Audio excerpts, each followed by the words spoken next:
This one was floating around out there, and I think it's an interesting one indeed, that there's this thought that WBC's COVID business relief programs, many of you will remember back to 2020 when a number of business relief programs were utilizing CARES Act funds in the state of Wyoming. We happen to be the entity that built the programs, delivered the funding, reported back to the legislature, and did our own third-party audits to make sure that funds were taken care of correctly. One thing I'm going to just take a quick jump back in time for everybody. If you were around in 2020, um, I would ask you to try to remember what that was like, and it's super hard. It's difficult because humans have this innate ability to forget how difficult things are and make sure that we sort of remember them in the best way and think, oh, well, it wasn't that big of a deal.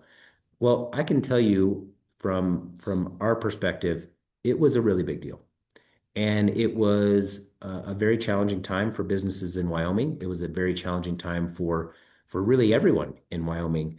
But our business community was asked to shut their doors and stop serving customers and do those things for a period of time.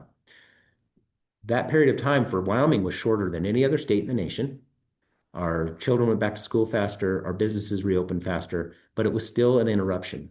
And the federal government provided that funding for our economies to keep moving forward and for us to make sure that businesses were not devastated by these actions.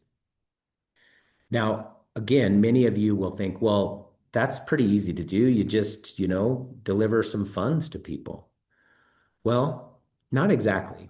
One, we worked closely with the legislature to come up with programs that made sense for Wyoming and that took in input from all over the state. And that was a great role that the legislature played. The other thing to remember is that we didn't have a program built to do that. In fact, we're actually challenged in Wyoming because the number of Wyoming businesses is almost unknown. Some of you might be like, what is he talking about? Of course, we know who they are. We've got a list of all of them, don't we? Well, sort of, but because we don't have the same types of rules that other states have, like a corporate income tax, we actually don't know exactly all of the businesses, how they operate, what their earnings were last year, what things have happened, how long they've been in business. We don't have a lot of that data in one place.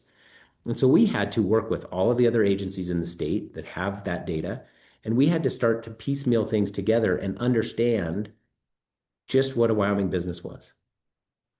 At the same time, we had to build a process to help businesses walk through the process to get funding that for the interruption that occurred. We had to work with the auditor's office to make sure that we could have that money flow through and that it was checked and that it was accurate. And we had to build all of that at a time when there was great uncertainty. And at the same time of all those things happening, we were still conducting our regular business as the business council, and we were taking on this incredibly difficult job, building a system that didn't exist and doing it in a very short timeline. And with all of that, what we found was that we did a pretty darn good job of making sure that businesses in Wyoming were paid appropriately for their loss that they incurred because of the shutdown, and that by and large, this stat isn't true because one, Wyoming businesses are not frauds. Wyoming businesses are honest, hardworking people. 30% fraud rate implies that we have a lot of people in this state that are taking advantage of the government. I disagree strongly with that statement. I also have the data to back it up that it's not true. And what we found is that 4% of the monies that were utilized in all of these programs, and there were hundreds of millions of dollars, 4% was the actual fraud rate. And we found that fraud rate because we did a third-party independent check of the data and a check of the process. We decided to do that on our own. We weren't asked to do it by anyone else, but because we care about taxpayer dollars, we chose to do that.